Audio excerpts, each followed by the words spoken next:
Assalamualaikum warahmatullahi wabarakatuh. Bismillah, alhamdulillah, assalatu wassalamu ala rasulillah Sayyidina Muhammad ibn Abdillah, wala khawla wala quwata illa billah, amma ba'du.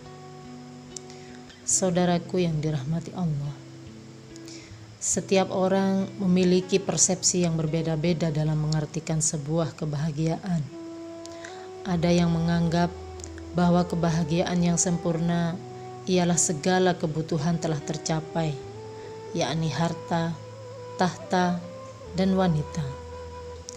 Ada yang berpersepsi bahwa kebahagiaan itu adalah dapat membuat orang lain bahagia, atau dapat berkumpul bersama sudah lebih dari cukup untuk dikatakan bahagia.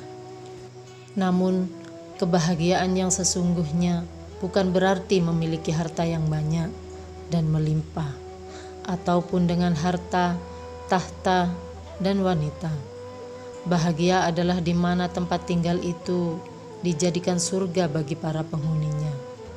Allah Subhanahu wa Ta'ala berfirman, yang artinya Allah menjanjikan kepada orang-orang mukmin, lelaki dan perempuan, akan mendapat surga yang di bawahnya mengalir sungai-sungai. Mereka kekal di dalamnya dan mendapat tempat-tempat yang bagus di surga Aden, dan keridhaan Allah adalah lebih besar.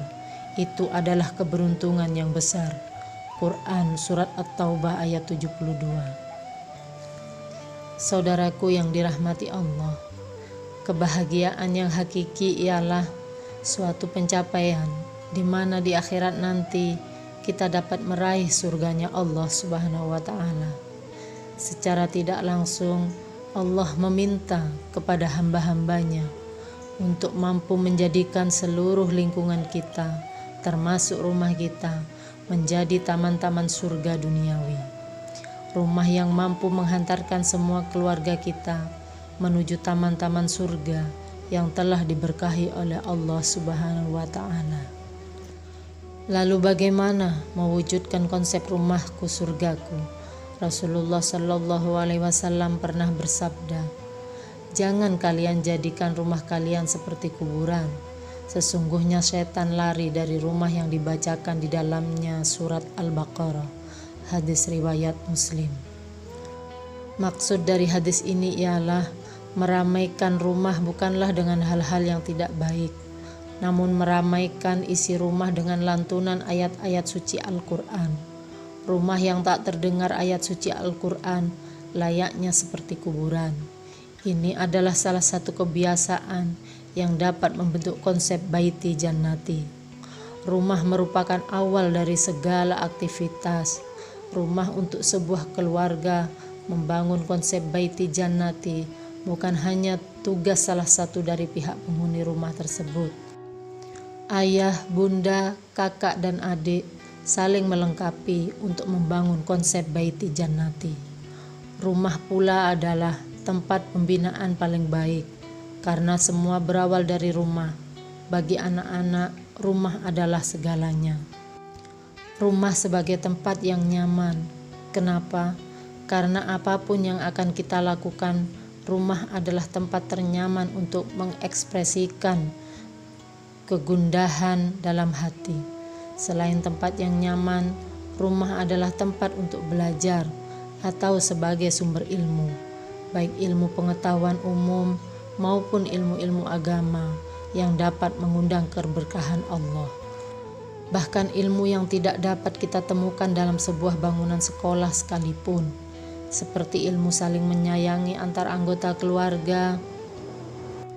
Rumah bisa dijadikan sebagai tempat edukasi ibadah yang paling baik, karena anggota keluarga akan saling mengingatkan dalam hal kebaikan. Seperti sabda Rasulullah Shallallahu Alaihi Wasallam, terangilah rumahmu dengan sholat malam dan tilawah Al-Quran. Selain itu, dapat belajar sikap kepemimpinan dari ayah secara langsung, belajar memberikan sesuatu tanpa pamrih layaknya ibu. Semua hal-hal baik dapat kita pelajari di rumah yang memiliki konsep baiti jannati.